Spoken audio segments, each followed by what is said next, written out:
সন্ধ্যা সন্ধ্যা কুয়াটা বল কি খাই তো আমি করে মুন্ড মুন্ডি চাହା কপে আଣ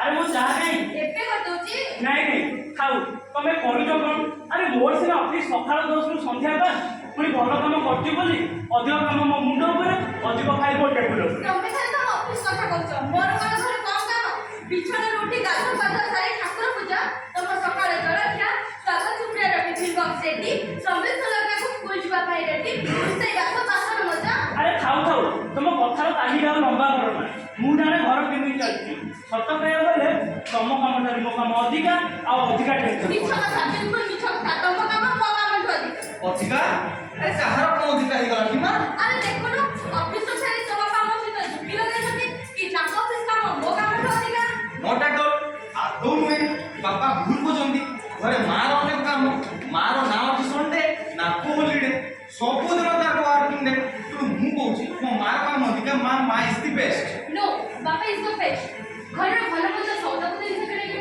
ଆମ ଟ୍ୟୁସନ ଫିସ୍ କଲେଜ ଫିସ୍ ସବୁ କଥା ବାପା ହିଁ ଦେଖୁଛନ୍ତି ନା ଆଗରୁ କିନ୍ତୁ my opinion my father is best ମୋ ଝିଅ ଠିକ କହିଛି ବାପାର ଗେଣ୍ଡି ଛୁଆ ସପୋର୍ଟ କରିବନି କେମିତି ତୁ ଚିନ୍ତା କରନି ବୋଉ ତୋ ସପୋର୍ଟରେ ମୁଁ ଅଛି ମୁଁ କହୁଛି ମୋ ମାର କାମ ଅଧିକା ମୋ ମା ଭଲ ମା ଇଜ ଦି ବେଷ୍ଟ नो बापा इज द बेस्ट ମା ଇଜ ଦି ବେଷ୍ଟ नो बापा इज द बेस्ट ମା ଓନ୍ଲି ମା बापा ओनली बापा ଆରେ କଣ ଏତେ କୋଳାହଳ ଶୁଭୁଛି ବାପା ମାଙ୍କୁ ନେଇ କଣ ଗୋଟେ ଆର୍ଗୁମେଣ୍ଟ ଚାଲିଛି ମୁଁ ଟିକେ ଶୁଣେ ଏହି ଦୀପ ଖୋଲା ସିରି ଗଡ୍ ବ୍ଲେସ୍ ୟୁ ଆଉ ଯାଅ ନମସ୍କାର ଆଉ ସମରେଶ ଭଲ ତ ଆସ ଭଲ ଆଚ୍ଛା ଅଙ୍କଲ କହିଲେ ମା ଭଲ ନା ବାପା ଭଲ ମା ବଡ ନା ବାପା ବଡ ମା ଇଜ ଦି ବେଷ୍ଟ ନା ବାପା is the best please uncle କୁହନ୍ତୁ ନା ବାପା ଭଲ ନା ମା ଦେଖୁଛ ତ ଦୀପ କଲେଜରୁ ଫେରି ଦୁଇ ଜଣଙ୍କର ଓକିଲାତି ଆରମ୍ଭ ହେଇଯାଇଛି ଆମ ବାପା ମାଙ୍କୁ ନେଇ ଅଙ୍କଲ କୁହନ୍ତୁ ମା ଭଲ ନା ଅଙ୍କଲ କୁହନ୍ତୁ ବାପା ଭଲ ନା ଆରେ ଏତେ ବଡ଼ ଜଟିଳ ପ୍ରଶ୍ନ ଆରେ ମୁଁ ଜଣେ ସରକାରୀ ଶିକ୍ଷକ ମାତ୍ର এই ପ୍ରଶ୍ନର ଉତ୍ତର ଦେବା ମୋ ପକ୍ଷେ ସମ୍ଭବପର ନୁହେଁ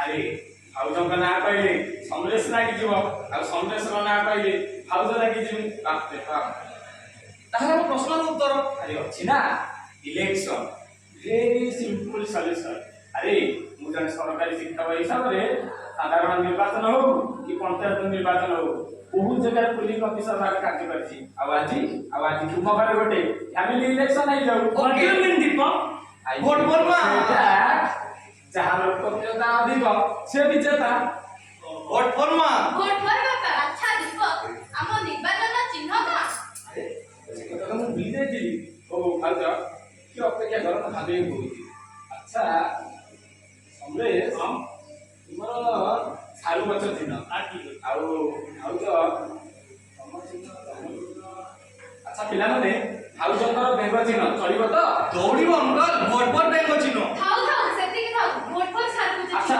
ଓକେ ହେଲା ଆଉ ଆରେ ପ୍ରାର୍ଥୀ ତ 2 ଜଣ ଭାଉଜ ଆଉ ସମରେଶ ଆଉ ତୁମେ ତ ଭୋଟର ହଉଛ 2 ଜଣ ମାନେ 4 ଜଣ ମାତ୍ର ଡୋଣ୍ଟ ୱରି ଅଙ୍କଲ ଆଉ 2 ଜଣ ଭୋଟର ଏବେ ଟ୍ୟୁସନରେ ଫେରିବେ ସମ୍ବିଧାନ ସୁଯୋଗ ନା ଆରେ ସେମାନଙ୍କୁ ତ 18 ବର୍ଷ ହୋଇନାହିଁ ଚଢେଇ ଦିଅନ୍ତୁ ଅଙ୍କଲ ଏଇଟା ତମ ଘରେ ନିର୍ବାଚନ ଆଚ୍ଛା ହେଲା ଭାଉଜ ଆଉ ସମରେଶ ଚାଲ ମତେ 6ଟି ବାଲାଟ ପେପର ଆଉ ଗୋଟେ ଭୋଟ ବାକ୍ସ ତିଆରି କରିବାରେ ସାହାଯ୍ୟ କରିବ ତାପରେ ନିର୍ବାଚନ ଆରମ୍ଭ କରିବା କଣ କହୁଛ ପିଲାମାନେ ହଉ ଚାଲ ଚାଲ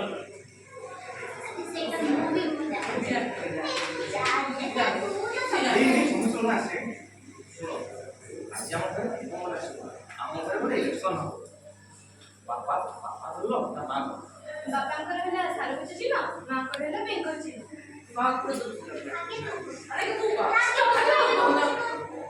ଆରେ ଦୀପଙ୍କ ସିନା ନିର୍ବାଚନରେ ଘୋଷଣା କରିଦେଲେ ହେଲେ ବାପା ମା ଚିହ୍ନ ଆମ ନିଜର ନା ଜଣେ ଥିଲେ ଅନ୍ୟ ଜଣଙ୍କୁ ମନ କଷ୍ଟ ହବନି ଓକେ ରେଜଲ୍ଟ ଟାଇ କରିଦବ ବାପାଙ୍କର 3 କୁ ମାଙ୍କର ବି 3 ଭୋଟ ଶୁଣ ବାପା ନିଜେ ତ ସାର୍ବ ଚିହ୍ନରେ ଭୋଟ ଦେବେ ଆଉ ତମେ ବି ଝିଅ ସାର୍ବ ଚିହ୍ନରେ ଭୋଟ ଦେଇଦବ କେତେ ହେଲା 3 हाँ वो बुझिगले एथरा मानी जे हम बेगथिने पड़ी दे देबे स्वागत है हम बेगथिने पड़ी दे देबो हेगला तीनी understand you will better understand bill तो कहता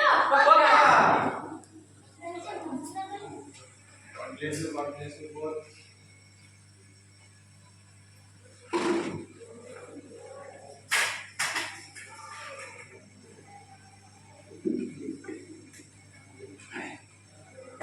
ପିଲାମାନେ ଏଥର ଇଲେକ୍ସନ ଆରମ୍ଭ କରିବା ନା କଣ କହୁଛ?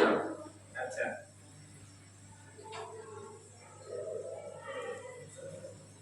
ପ୍ରଥମେ ସମରେଶ ପଟ୍ଟନାୟକ ମତଦାନ ଦିଅନ୍ତୁ।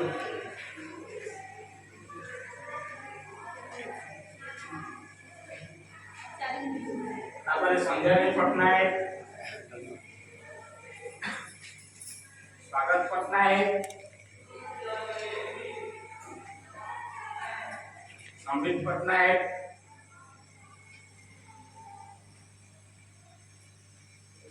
ସୁପ୍ରିୟା ପଟ୍ଟନାୟକ,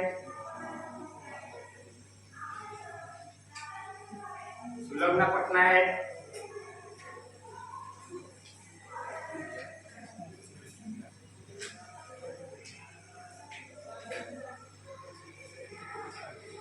ଏବେ 100% ମତଦାନ ସରିଛି।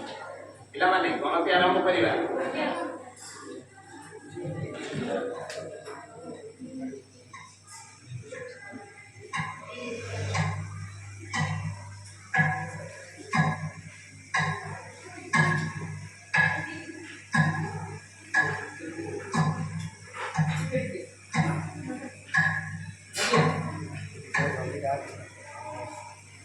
ପିଲାମାନେ ଏଥର ଗଣତି ସରିଛି। ଶେଷରେ ମୁଁ ଇଲେକ୍ସନ ଅଫିସର ଦୀପକ ଦାସ ଘୋଷଣା କରୁଛି କି ସାରୁ ଗଛ ଦିନ 4ଟି ଭୋଟ ପାଇ ଜିତି ଯାଇଛନ୍ତି। ମାନେ ମୋ ବାପା ସମରେଶ ପଟ୍ଟନାୟକ ବିଜୟୀ ହୋଇଛନ୍ତି। ଆରେ ଏମିତି କେମିତି ହେଲା? ଆମ ପ୍ଲାନ୍ ଫେଲ୍ ହେଲା କେମିତି? ସେଇ କଥା ତ। ଆରେ ସମ୍ବିତ ସୁଲଗ୍ନା ତମେ ଜଣ ଠିକ୍ ଭୋଟ ଦେଇଛ ତ? ତାହେଲେ ବାପାଙ୍କର ଗୋଟିଏ ଭୋଟ ଅଧିକା ହେଲା କେମିତି? ତାହେଲେ ମୋର ମା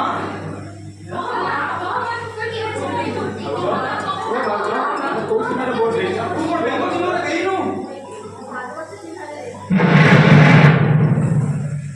କାହିଁକି ମା? କାହିଁକି? ସମ୍ପର୍କ ବୁଝିଲୁ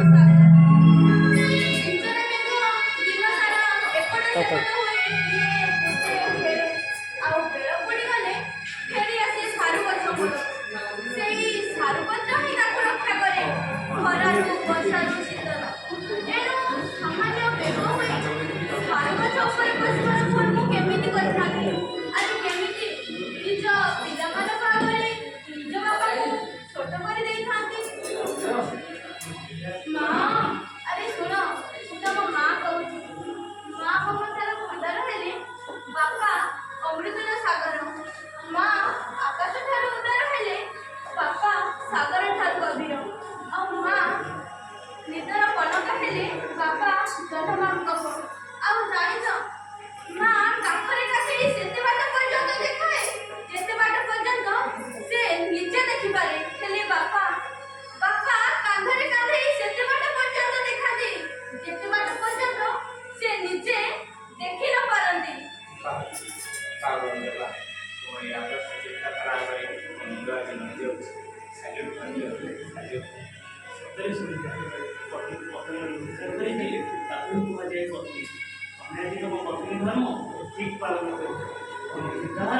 ଅତ୍ୟନ୍ତ ଉଚ୍ଚ କୋଟିର। ଆମ 22 ବର୍ଷର ଦାମ୍ପତ୍ୟ ଜୀବନରେ ଅନେକ ଝଡ଼ଝଞ୍ଜି ଆସୁଛି। ହେଲେ ତମର ତ୍ୟାଗ, ନିଷ୍ଠା ଓ ମହାନୀୟତା ଆମ ସଂସାରକୁ ସମୟ ଛକରେ ଆଗେଇ ନେଇଛି। ହେଲେ ଆଜିକାଲି ସ୍ତ୍ରୀ ଲୋକମାନେ ତାଙ୍କ ସ୍ୱାମୀମାନଙ୍କୁ ବେଜ୍ଞାନ କରି ପରିବାରରେ ଅଶାନ୍ତି, ବିଶୃଙ୍ଖଳା ଓ ବିବାଦନ କରୁଛନ୍ତି। ତମେ ସେମାନଙ୍କ ପାଇଁ ଗୋଟେ ଆଦର୍ଶ।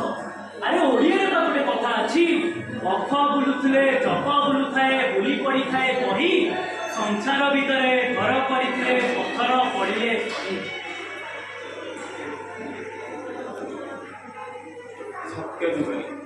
ସତ୍ୟ ଯୁଗରେ ପ୍ରଭୁ ଶ୍ରୀ ନରସିଂହ ବଦ୍ଧ କରିଥିଲେ ହିରଣ୍ୟାକ୍ଷ 4 ଅକ୍ଷର। ଆଉ ତ୍ରେତୟା ଯୁଗରେ ପ୍ରଭୁ ଶ୍ରୀ ରାମଚନ୍ଦ୍ର ବଦ୍ଧ କରିଥିଲେ ରାବଣ 3 ଅକ୍ଷର।